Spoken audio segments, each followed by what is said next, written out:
Hi everyone, I am here with a Bible study. Sherm's reading the cartoon paper. We always love looking at the comics. And I save the comic papers and use it as wrapping paper for somebody's birthday or something. Not this one. It's so cute. Sherm keeps some.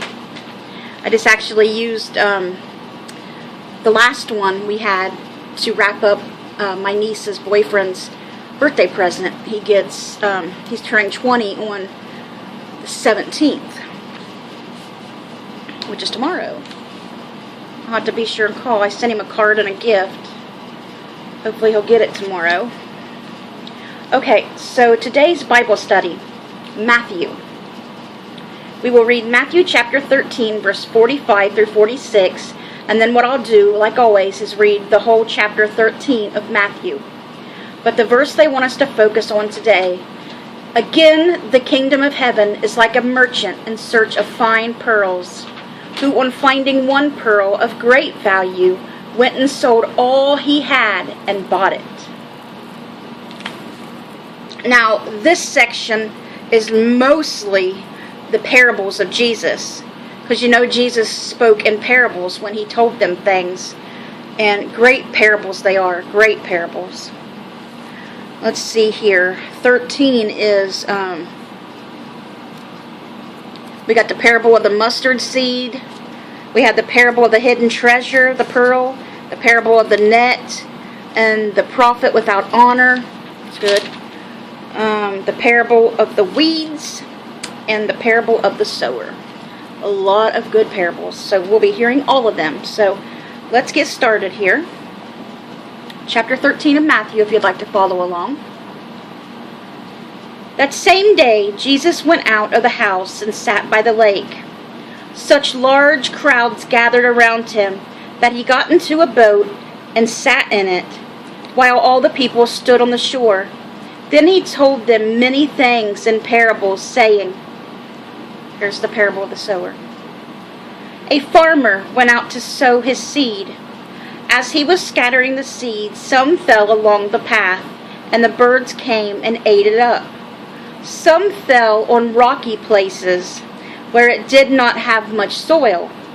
It sprang up quickly, because the soil was shallow. But when the sun came up, the plants were scorched, and they withered, because they had no root. Other seed fell among thorns, which grew up and choked the plants. Still other seed fell on good soil, where it produced a crop 100, 60, or 30 times what was sown. He who has ears, let him hear. Jesus says that a lot. The disciples came to him and asked, "Why do you speak to the people in parables?" He replied, "The knowledge of the secrets of the kingdom of heaven have been given to you, but not to them. Whoever has will be given more, and he who will have an abundance. Whoever does not have, even what he has will be taken from him. This is why I speak to them in parables. Though seeing, they did not see. Though hearing, they do not hear or understand." They got to get closer to Jesus. They have to get Jesus in their hearts and actually have true love for God and Jesus in their heart and soul. So they will understand these things, what Jesus is trying to say. But he explains it to them. "You will be clever, seeing but never perceiving. For this, people's hearts have become calloused. They hardly hear with their ears, and they have closed their eyes. Otherwise they might see, and their eyes hear with their ears, understand with their hearts, and turn, and I would heal them. But blessed are your eyes, because they see," talking to his apostles, "and your ears, because they hear. For I tell you the truth, many prophets and righteous men longed to see what you see, but did not see it, and to hear what you hear, but did not hear it. Listen then to what the parable of the sower means." Now Jesus explains it. "When anyone hears the message about the kingdom and does not understand it, the evil one, the devil, Satan, comes and snatches away what was sown in his heart. tears them away from God easily. So that person was not strong or rooted in the Lord. The devil took him like that. This is the seed sown along the path. The one who received the seed that fell on rocky places is the man who hears the word and at once receives it with joy, but since he has no root, he lasts only a short time. When trouble or persecution comes because of the word, he quickly falls away. Like I tell you guys, being a Christian's not easy. It's actually harder than not being a Christian, but it is well more than worth it. Look what all Jesus had to go through, and all the apostles. Just think about that. The one who received the seed that fell among the thorns is the man who hears the word, but the worries of life and the deceitfulness of wealth choke it, making it unfruitful. But the one who received the seed that fell on good soil is the man who hears the word and understands it. He produces a crop yielding 100, 60, or 30 times what was sown. I'm going to talk about the parable of the weeds now. Jesus told them another parable. The kingdom of heaven is like a man who sowed good seed in his field. But while everyone was sleeping, his enemy came and sowed weeds among the wheat and went away. When the wheat sprouted and formed heads, then the weeds also appeared. The owner's servants came to him and said, "Sir, didn't you sow good seed in your field? Where then did the weeds come from?" "An enemy did this," he replied. The servants asked him, "Do you want us to go and pull them up?" "No," he answered, "because while you are pulling the weeds, you may root up the wheat with them. Let both grow together until the harvest. At that time I will tell the harvesters, first collect the weeds and tie them in bundles to be burned. Then gather the wheat and bring it into my barn."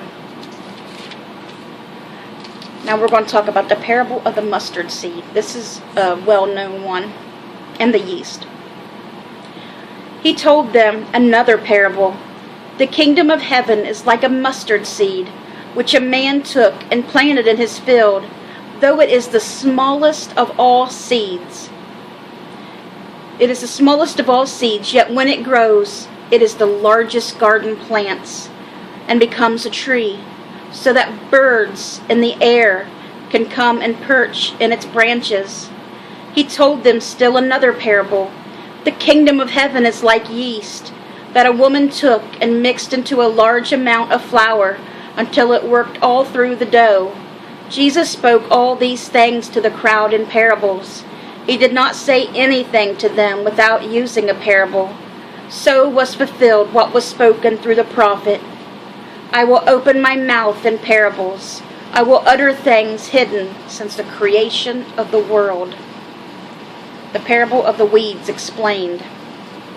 Then he left the crowd and went into the house. His disciples came to him and said, "Explain to us the parable of the weeds in the field."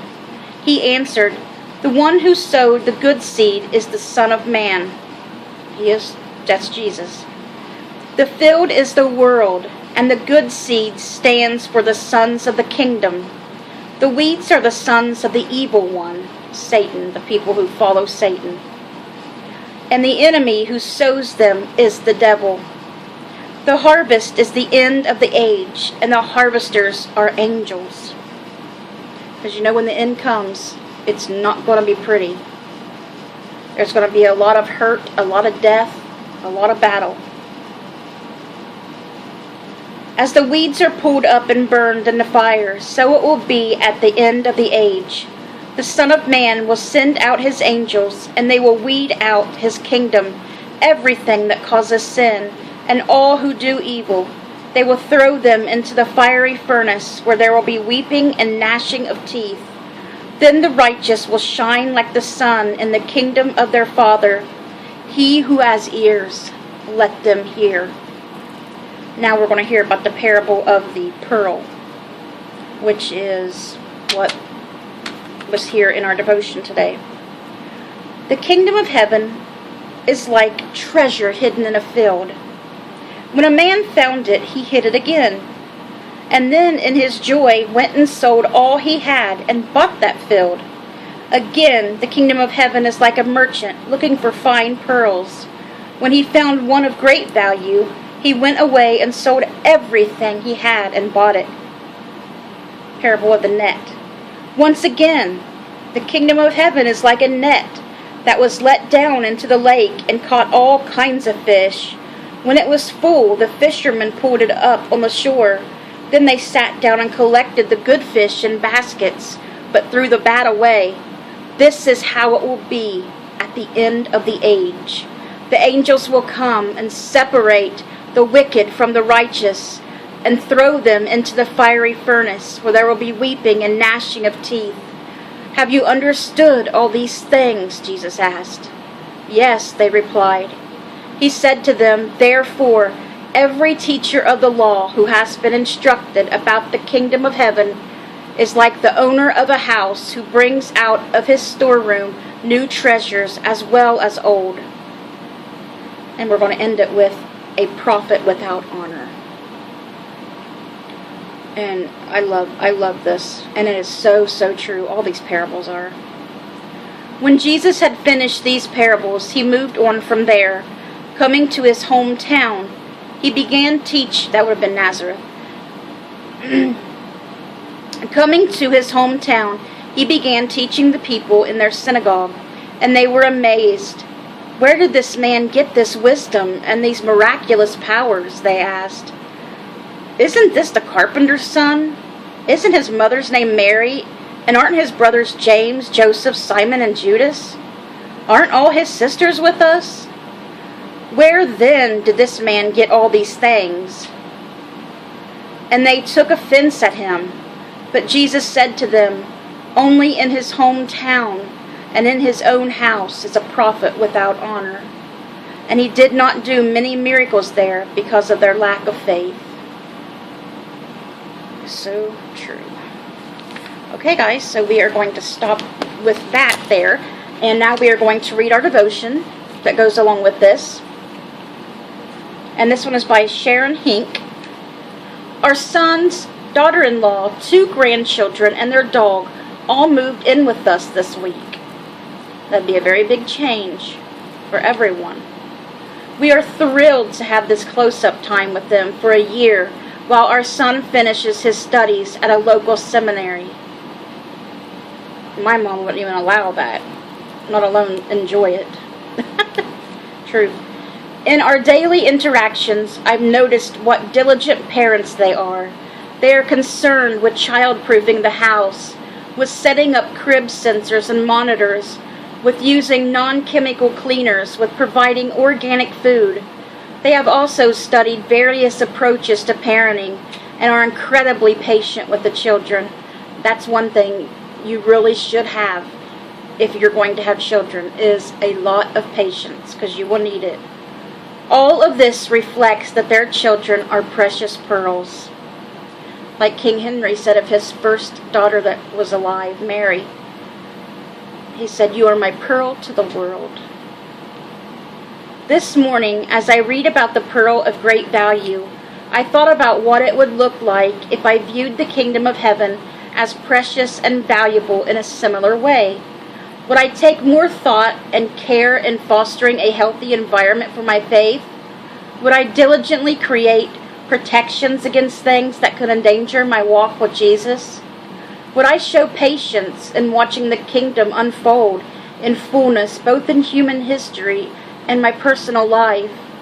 In the parable, Jesus makes us consider the kingdom of heaven as something precious. He proclaims that we have found that which is the most priceless and invites us to give all of ours to his kingdom.